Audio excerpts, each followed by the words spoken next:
Where your treasure is, there will your heart be also. God has given us unlimited treasures in His Word. Every time we open it, we can discover a new treasure or admire an old one. What will we find today? Let's dig in.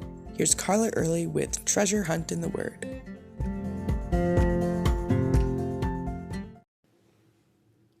That little family of siblings, Lazarus, Martha, and Mary, always intrigued me. They weren't Jesus' disciples. They didn't follow him around, hanging on every word he said. They weren't involved with all the drama going on in Jerusalem, 2 miles away from their home in Bethany. They were Jesus' friends. When he was in the area, he stayed with them. They loved him, and he loved them. When Lazarus got sick, his sisters sent for Jesus, knowing full well he would come because he loved all 3 of them. But he didn't come. He just sent a message saying, "This sickness will not end in death. It is for the glory of God, that the Son of Man may be glorified through it." We know the story. Jesus arrived too late to heal Lazarus from his sickness because he had other greater plans for this little family that he loved so much. His conversation with Martha before he raised Lazarus got me thinking. Let me read it to you. It's from John 11:20-27.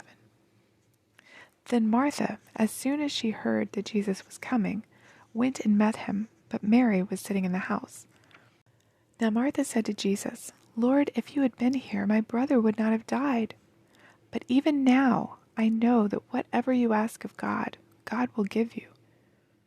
Jesus said to her, "Your brother will rise again." Martha said to him, "I know that he will rise again in the resurrection on the last day."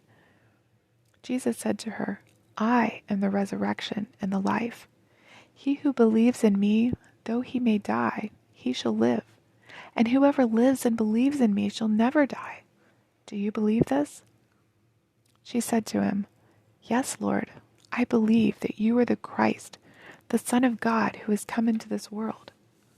Then apparently she knew something great was going to happen because she went and got her sister. She believed, and she witnessed the most amazing miracle Jesus had done yet. Not long after, it was time for Passover, and Jesus came to stay with Lazarus' family in Bethany. If he hadn't already told them of his coming death, burial, and resurrection, he probably told them then. And during dinner, while Lazarus ate with him and Martha served, Mary anointed his feet with a pound of costly, fragrant oil. Now this upset the disciples, especially Judas, who grumbled about the waste of money, a year's wages. But Jesus took up for her and said, "Leave her alone. She did this in preparation for my burial." After the triumphal entry, we don't hear anything else about Lazarus' family.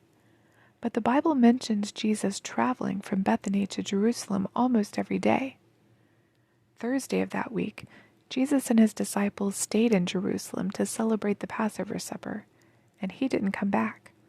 He was arrested and the next day crucified. It doesn't say Lazarus, Martha, or Mary were at the cross that day. They may not have known what happened until it was all over. It was done in such a rush. What did they think when word reached them?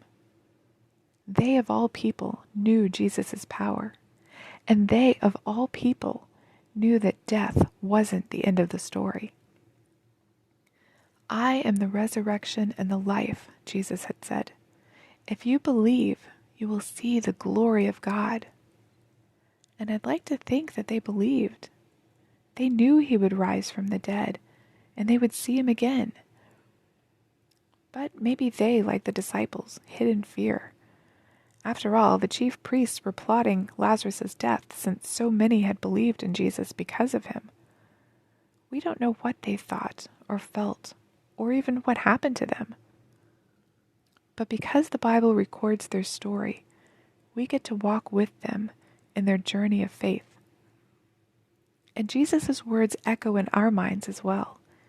If you believe, you will see the glory of God. Faith opens our eyes to things God is doing that we would never have seen before. And we know death is not the end of the story. It's just the beginning. You can contact us at treasurehuntintheword@gmail.com. We'd love to hear the treasures God has given you through His Word. You can listen to other episodes at our website, which you can find in the description below. Thanks for listening, and remember, where your treasure is, there will your heart be also.